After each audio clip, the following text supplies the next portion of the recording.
melanjutkan konten kita tentang rawatan ya guys ya. Ini video ketiga tentang rawatan.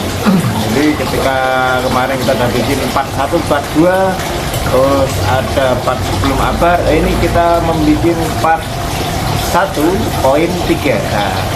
Nah, jadi lanjutan dari sequel pola rawatan ini, yang hari ini akan kita bahas adalah kita akan membahas pola rawatnya harus seperti apa dan apa aja yang harus kita ketahui seperti itu. Jadi disclaimer dulu, video ini hanya untuk pemula. Bagi teman-teman yang udah sering rawat ayam, sudah sering main di arena, skip video ini sekarang juga karena ya percuma. Oke, itu yang pertama. Yang kedua, disclaimernya adalah ini video hasil dari pengalaman kami pribadi, tidak ada unsur menjelekkan rawatan orang, dan satu lagi teman-teman harus punya pakem. Di sini saya hanya menggambarkan pola rawatnya harus seperti apa, tapi kembali lagi nanti ke teman-teman mengambil kesimpulan dari video-video yang kita buat ini. Saya harus pola rawat di ayam saya harus seperti apa, itu kembali ke masing-masing. Jangan disamakan, karena apa? Karena kondisi lingkungan kita berbeda, kondisi kandang kita berbeda, dan kondisi ayam kita juga berbeda. Ini yang harus dipahami sebagai disclaimer di video ini. Apa aja sih yang harus ya? Ini saya sedikit buka catatan karena kemarin biar enak membahasnya, ya saya agak catat sedikit lah. Oke. Yang pertama yang harus kita pahami sebelum kita membuat pola rawatan ayam kita, yang harus kita pahami adalah dari karakter si ayam. Ayam yang cediran ini, ayam muda kita, ayam medon gok kita itu karakternya seperti apa? Karakter ini yang kita bagi jadi dua ya, bukan karakter gaya tarung, tapi karakter yang sifatnya adalah genetik dari si ayam.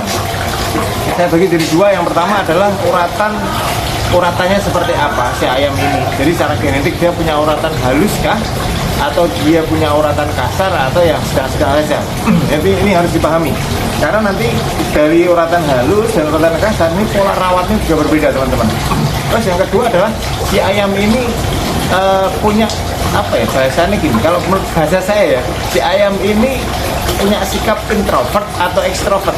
Itu kalau dibahasakan di ayam itu, ayamnya pendiam atau ayamnya satunya pendiam berarti dia banyak tingkah.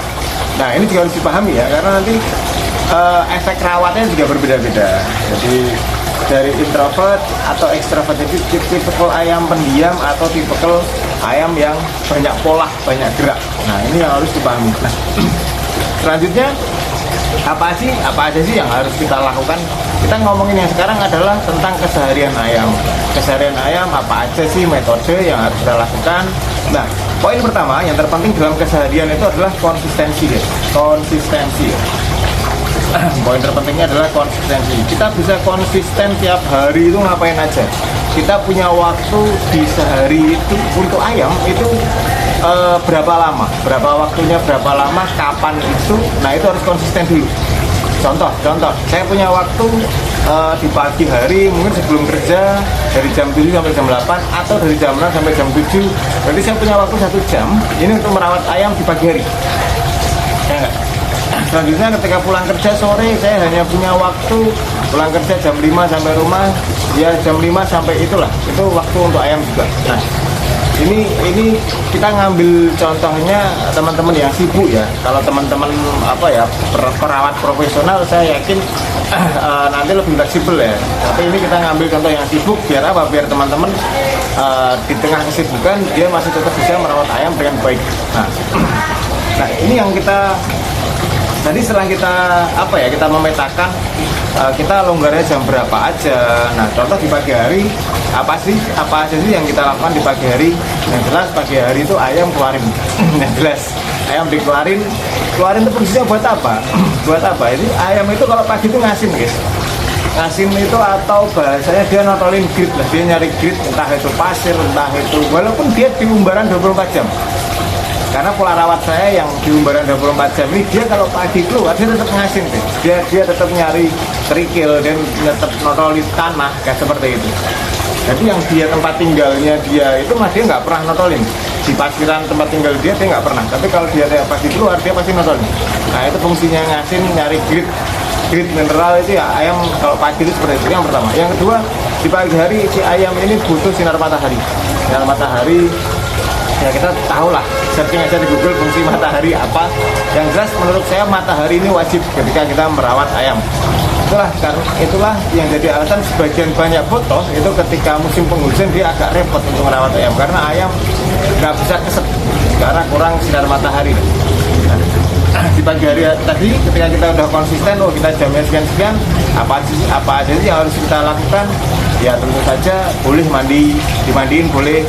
Kalau teman-teman gunainnya pola rawat seperti kami yang hanya sekedar diseka kering itu juga monggo, jadi nggak ada bedanya guys. Tapi ini sebagai catatan buat teman-teman, seandainya teman-teman uratannya lebih halus, dimandiin lebih cepat jadinya. Tapi kalau uratannya ini cenderung ke kasar gitu, itu nggak mandi pun nggak masalah. Tapi sebagian umum botol-botol itu memandikan ayam. Apakah ayam nggak mandi bisa jadi? Bisa. Jadi ayam itu tergantung kulinan, ayam itu tergantung keseharian kita, konsistensinya seperti apa. Jadi kalau emang kulinannya seperti itu, ya udah kayak gitu. Kalau yang saya versi pribadi, saya tiap pagi hanya lap muka, lap kaki. Nanti kalau ada kotoran kita sikat di bagian kakinya pakai sikat gigi itu, lap-lap seperti itu. Badan juga kita seka dengan spon, kita basahin tapi kita press kembali, kita seka. Ada beberapa ayam yang kita mandiin pakai spon basah juga ada seperti itu. Selanjutnya kita kasih kuat power sebagai nutrisi tambahannya dan SK sebagai nutrisi tambahan juga. Nah itu yang paginya, terus setelah itu kita jemur, kita tunggu sampai ayamnya hangat, palingnya sekitar 15-30 menit jemur. Nggak perlu ayam sampai penting atau megap-megap, itu nggak perlu, karena menurut saya ayam penting, ayam megap-megap itu nggak bikin ayam kuat nafas. Itu bukan karena ayam dijemur ya gitu ya. Kuat nafas itu karena ayam pola latihannya seperti apa. Oke, selanjutnya sore hari ya kasih makan seperti inilah, seperti pada umumnya. Nah, yang jadi pertanyaan buat pemula itu kadang masih bingung, ini kita kasih pakan apa ayam kita. Nah, ini poin-poin yang penting buat teman-teman pemula. Ketika ini kita punya ayam, terus ayamnya mau kita kasih pakan apa, yang perlu diingat satu, ketersediaan pakan di daerah jenengan itu gampang dicari ya. Yang kedua, pakannya ini relatif harganya terjangkau itu menurut kantong masing-masing. Jangan maksain, kita pengen pakannya kacang hijau dan macam-macam itu yang padahal kantong kita nggak memenuhi kuota lah bahasanya. Jangan seperti itu. Atau kita pengen ngasih makan jagung, kita pengen makan beras merah, monggo, itu bebas. Yang saya ketahui sampai detik ini, dimanapun pam-pam itu dia punya pakan sendiri, dan saya yakin setiap pakan sendiri itu dia tahu plus minusnya. Kita kasih contoh. Beras merah itu menurut saya itu cepat menjadi ayam. Tapi beras merah itu kebanyakan nanti untuk uratan kasar dia gampang bantat di ayam beras merah. Tapi untuk ngencengin badan dia lebih cepat di beras merah. Selanjutnya kalau kita ngomongin pakan berdasarkan tipe pukulan ayam, ini mohon maaf kalau obrolannya agak sedikit melebar ke sana ke sini. Tapi biar teman-teman agak punya gambaran lah. Jadi di pakan tentang pukulan ayam tadi, basicnya kalau ayam ini pukulannya butuh power tinggi, pasti butuh nutrisi yang menunjang dia untuk energinya juga tinggi. Itu teman-teman banyak yang pakai itu kayak jagung dimix dengan beras merah, atau ada juga yang full jagung, itu nggak masalah. Kalau ayamnya dipekel ayam sepit, dia nyari akurasi yang tinggi, biasanya banyak teman-teman yang gunain gabah. Tapi ini nggak baku ya guys ya, nggak baku. Kenapa nggak baku? Karena ayam itu tergantung kulinannya seperti apa. Tergantung kulinannya ayam, kebiasaan ayam itu seperti apa. Karena dengan kebiasaan seperti itu, ditunjang nutrisi yang cukup juga, itu ayam pukul walaupun dikasih makan gabah dia tetap punya pukulan yang bagus juga. Jadi kembali lagi ke pola kebiasaan. Cuman ini sedikit jadi gambaran nanti harus dikasih makan apa seperti itu. Selanjutnya yang perlu diperhatikan dalam pemberian pakan, sebisa mungkin kita menakar pakan, karena di ayam-ayam rawatan kita kan nggak mungkin kan kita ayam kita rawat terus tiba-tiba bobotnya meledak atau tiba-tiba bobotnya malah susut. Jadi dibiasakan ketika pagi kita megang ayam, kita rasain bener-bener ayamnya udah pas dengan settingan kita atau belum, butuh pakan tambahan lagi atau belum, kan nanti teman-teman yang rasain sendiri. Kalau susah pakai inilah, kalau susah pakai timbangan. Ini kalau susah ya. Jadi teman-teman pemula di era sekarang yang digital ini, timbangan juga perlu juga untuk men-setting ayam ini di bobot ideal terbaik dia di bobot berapa itu boleh pakai timbangan. Seandainya dalam ngerasain berat nolnya ayam kita belum bisa. ini poin-poin pentingnya di situ. Selanjutnya kesehariannya seperti apa? Apakah cuma seperti itu? Nah, ini pertanyaan lanjutan kan. Dengan yang sudah kita ceritakan tadi, apakah kesehariannya cukup seperti itu?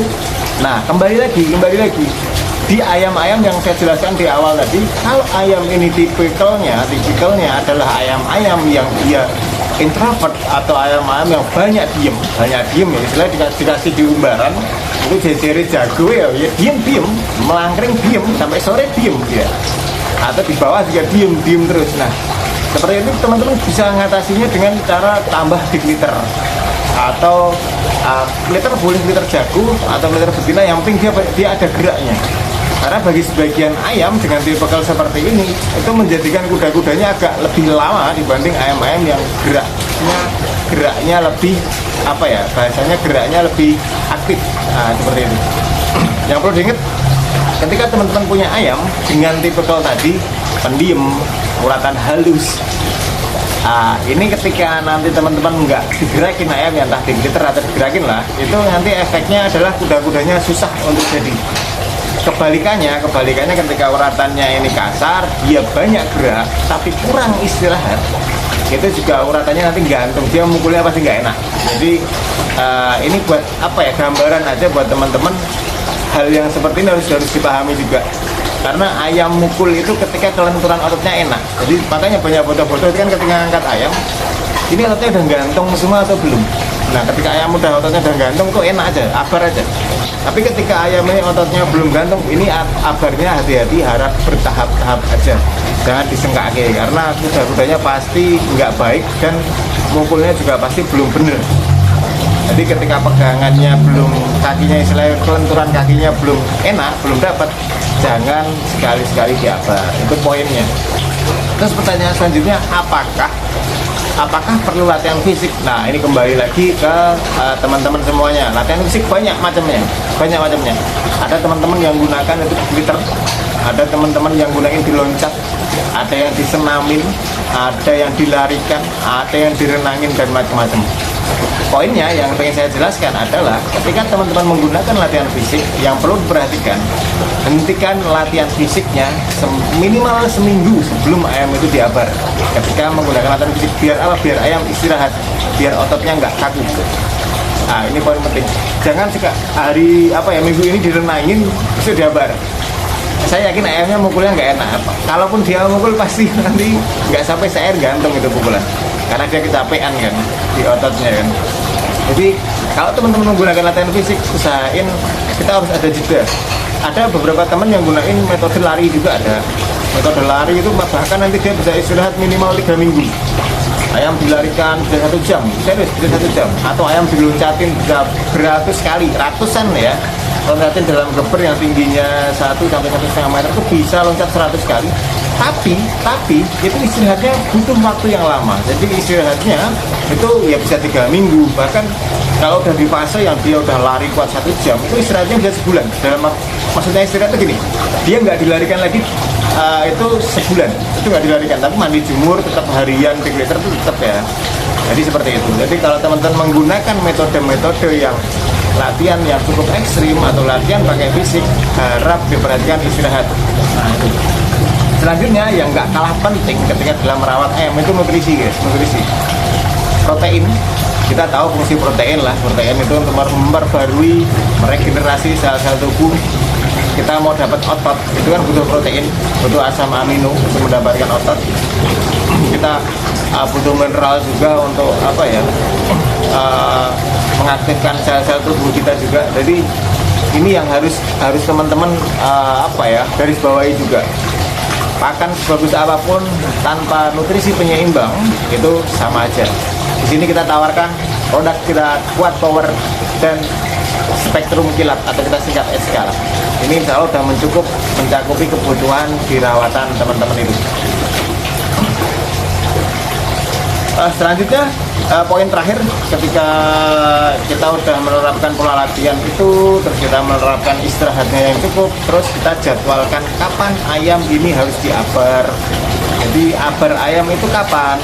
Kabar ayam itu adalah ketika kondisi ayam udah mempengnya bagus, kelenturan ototnya bagus, dia udah nggak ada apa ya, sakit di situ, nggak ada kecapean, istirahatnya cukup, abar aja. Terus kapan abar selanjutnya? Kembali lagi, ini nggak bisa jadiin patokan. Kapan abar? Apakah 2 minggu sekali atau seminggu sekali? Tergantung pola rawatan dari teman-teman yang tadi kita bahas. Kalau pola rawatnya itu agak berat, ya berarti abarnya agak panjang. Kalau pola rawatnya itu hanya sekedar ini, sekedar diumbar jemur, itu bisa seminggu sekali. Tapi ingat, tergantung otot ya, tergantung kelenturan otot, tergantung kondisi badan. Kelenturan otot itu mempengaruhi kuda-kuda ya, mempengaruhi seberapa ayam itu nanti mukulnya enak, mukulnya pas. Jadi tanpa kelenturan otot ayam itu gantung pasti mukulnya. Oke, mungkin terlalu panjang kayaknya videonya ini. Mungkin di pola rawatan apa yang harus kita tentukan. Nah, ini di sini saya cuma menggambarkan dasar-dasarnya. Nanti teman-teman tinggal apa ya, bahasanya tinggal saya harus ngapain aja, itu terserah teman-teman kesehariannya seperti apa. Oke, mungkin itu dulu biar gak kepanjangan videonya. Nanti kita sambung lagi di part selanjutnya. Terima kasih yang udah menonton. Tetap semangat. Salam jagung jadi. Wassalamualaikum warahmatullahi wabarakatuh.